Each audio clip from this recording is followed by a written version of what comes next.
Hey guys, it's QuickyBaby and welcome back to World of Tanks. This time I am playing in the Object 140, the Tier 10 Soviet medium tank, definitely one of my favorite vehicles in the game.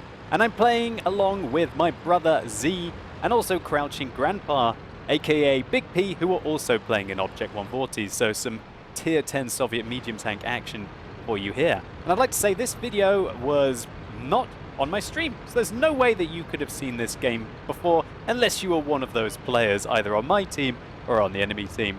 And the reason for that is, I don't usually play off stream, but we were trying to get Z some of his missions done, and this was at the end. I'd had enough of playing artillery, had enough of trying to help him out with some of his light tank missions, and I just wanted to kick some butt. And this game actually ended up going quite well, but I'm not going to spoil anything. So also, you might be noticing down below that if you are watching in 1080p, I have upped the frame rate to from 45 to 60. So let me know about that later on, or down in the comments below, and I'll check out to see what your feedback is. Especially if this has prevented you from actually viewing the video, i.e. your computer was good enough to handle the 45 frames a second, but maybe it's not quite fast enough to watch in the 60 frame playback. But if your computer is good enough, then please let me know if this quality is better than before. One of the things that I want to address in this video is Object 140 T62A. Now I know there's also the Object 430, but that really is a different tank, and I feel like the stronger vehicles are the 140 and the T62A. And it's a question that I get asked all the time. I'd say at least 2 or 3 times a week, probably once a live stream on average. And that's because they're the two popular ones, and a lot of people, they're starting to get towards the end of the Soviet medium tanks, and maybe they just want to have one, but they don't want to have both because it's quite a big investment. So I'm going to try and explain the differences for you guys. Well, the main difference for the T62A is the turret armor. The Object 140's turret armor is much, much, much weaker than the T62A. It's got a whole extra cupola here, and the cupola here on the right-hand side when you're facing the tank is also a lot weaker than that of the T62A.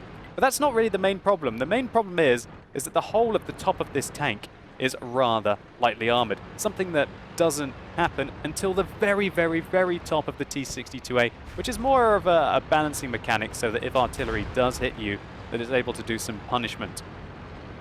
I would not trust the Object 140's hull-down armor against most tanks with about 250 millimeters of pen plus. But if I was hull down in a T62A, I'd be happy unless I'm getting shot with either high explosive rounds, HESH rounds, or if I'm getting shot by ultra high penetration guns, usually from a Jagdpanzer E100 or an FV215B 183 that's deciding to fire AP rounds.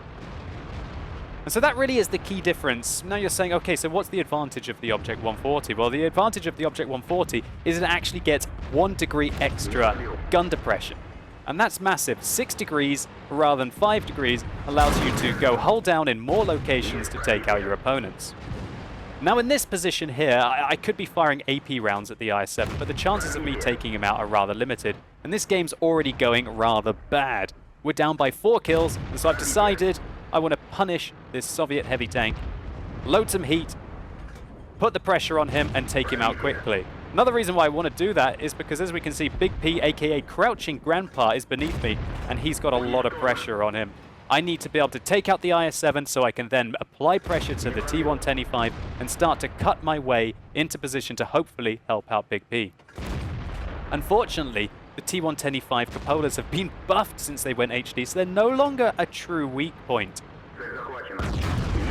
We put a round there into the FV4202 and we take a shot to our gun, knocking our gun out of action. But a quick tap of the repair kit, we managed to put it back in.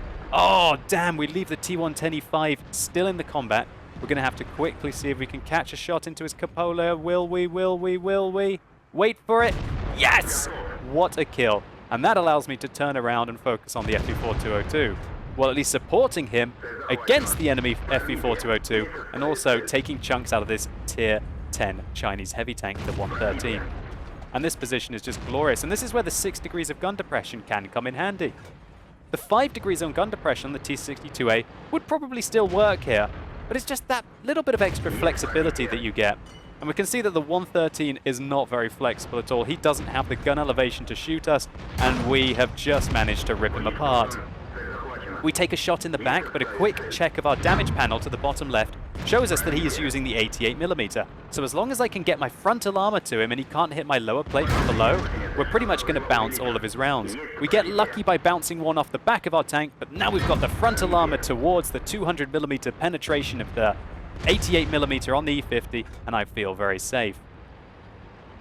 3 hits into the E50, and then some help from the FE4202 on my team, and we're starting to look like we might have a chance in this game. Z goes in and confirms a kill on the Leopard, great result there, and I reverse to try and apply some pressure to the Centurion 7-1. We track him with our first shot, he misses, our rate of fire is much better than his. We can almost squeeze out 2 shots for every time he fires us. We fire 9 rounds a minute, and if he's using the 105mm, he is only putting out 5 rounds a minute, so we can dominate him from this location.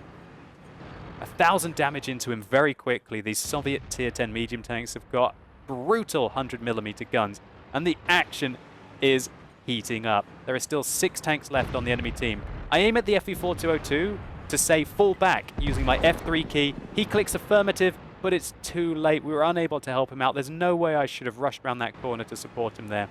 I need to stay hull down, try and keep the enemies in front of me.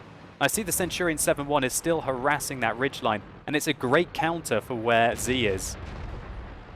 So I tell Z, oh, I've got to help you with this M103 for a second, and everyone knows that the M103's rear, well, the top turret armor is also very weak. Z handles the Centurion 7-1, and then that allows us to start to apply some pressure to the T57 Heavy. We put a couple of AP rounds in, and now we lead another heat round because the game is getting so close, and I really wanted to finish off that T57 Heavy. Oh gosh, there's lots of tanks. Great hit there. The T57 Heavy turret doesn't do very well against the 330mm penetration rounds of this Object 140. But oh gosh, a T54 on the enemy team. A rather decent player has snuck in behind to try and flank us. But me and Z are about to tag team him. Oh wow, the well-angled armor on the T54 there manages to bounce our shots, but we apply some more pressure. And from here, the rate of fire on the Object 140 is just so superior to its Tier 9 counterpart, the T54, that with the backup of Z, we tear him apart. Now the IS-8 tries to flank us. Great move there. Luckily, he misses Z. I tell Z, okay, we've got to go after him. I'll push around the corner and I'll take the shot. But the IS-8 isn't interested in shooting me. I try to reverse to block for Z, but luckily he misses another shot into him. I'm wrecking Z in the process, and the IS-8 just gives up. What a fantastic result there. 7,200 damage and 6 kills in a rampage of a game. That was I was having to keep up with that. I didn't realize the combat was so intense, and I've been unable to talk about the 140 versus the T62A, but that'll be coming up in just a minute. Now we have to deal with a Waffenträger auf Panzer IV. Where is he? Oh my word, there he is. We fire 1 shot into him, ram him a little bit, and he doesn't turn his turret. Maybe his turret is jammed. And we get to finish him off at the end of the game. So what a fantastic result here. Some lovely teamwork with my brother Z, and also Big P going down kicking in that canyon allowed us to dig in and come out of it with the victory. And we certainly had to fight for it. I know your 41%ers are tricky. We had to kill 2/3 of the enemy team between us to be able to take this one down. So before this combat became relentless and I couldn't get a word in, I was talking about the differences between the Object 140 and the T62A. I've already established that the T62A's turret armor is much better than the Object 140. And when a T62A is hull down, you better reposition yourself because you're not going through him unless you're willing to just splash HE shells on his turret. However, the Object 140 has 5 kilometers more on its top speed limit. It's 55 rather than 50, which does allow it to get around the battlefield a lot quicker. And also, the Object 140 weighs a ton less, and so that means that it has a higher horsepower to ton ratio. But then again, the T62A has slightly better track traverse and slightly better ground resistances, so that kind of negates a little bit of the advantage of the Object 140 with regards to mobility. And also, a passing mention should be made to the fact that the T62A has 8 degrees better turret traverse. Although the Object 140 has 40, which is usually enough to be able to get you through most situations. However, the gun on the Object 140 is inferior to the T62A. Although it's got the same rate of fire and the caliber is the same, the accuracy is just a touch worse at 0.35 rather than 0.34, and the aim time is slightly worse at 0.21 rather than 0.2. But you know, Wargaming, they love their hidden stats that they don't show you in the garage, and the Object 140 has got 20% better dispersion when moving and also when turning the tracks, while the T62A has the better dispersion when turning the turret. And so that really means that the Object 140 is better for taking snapshots, whereas the T62A is better when it's stationary at turning the turret quickly and accurately engaging its enemies. And I guess that would make sense considering that this is the vehicle that has the higher mobility to be better while firing while using it. And so that pretty much sums it up. The two tanks are both very competitive in their separate situations. For a player that likes to play a little bit more defensively and go hull down, I think you're going to do better with the T62A. And if you do get that tank in a position where the enemies can only see your turret, you are going to farm them so quickly. Whereas the Object 140 is more of a high mobility flanker slash brawler that can go hull down, but it's just not the same. And you're not as consistent and dependable as the T62A. And so I say that you can't really go wrong with either of these vehicles, and I think that these two are pretty much on par with each other and superior to the Object 430, except for in certain circumstances. And I recommend, if you want to know more about the 430, that you check out my other videos on this YouTube channel to see its exceptional rate of fire and 120mm of hull armor. And so let's just take a very quick look at the post-game stats.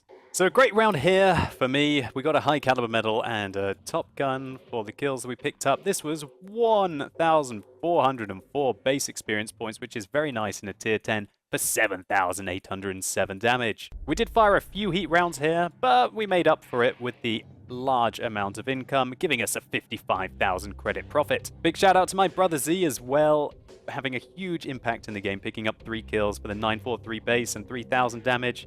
And don't worry, Big P, maybe you should stick to artillery. I'm only joking, mate. And so hopefully you guys enjoyed this video. If you did, please consider giving it a like down below. It really helps the channel out. And as I mentioned earlier, I'm really interested to see what you guys think about 60 FPS on YouTube. I've still got some fine-tuning to do. I think that my frames were occasionally dropping to about the 50/55 mark. So I'm going to do a little bit of fine-tuning here and there, and then hopefully we'll have a consistent 60 FPS. Do you guys think it is worth it, or do you think that 45 frames was the sweet spot, and that's what you'd like to see again? And come check out the live stream tonight on twitch.tv/QuickyBaby if you want to see the first stream by me in 60 FPS. And also let me know what you guys think about the Object 140 versus the T62A. I'd be really interested to know on your opinions. Do you agree with what I've stated, i.e. the facts, or have I missed anything out that's really important? And as always, guys, thank you so much for watching. You've been epic, and hopefully I'll see you soon.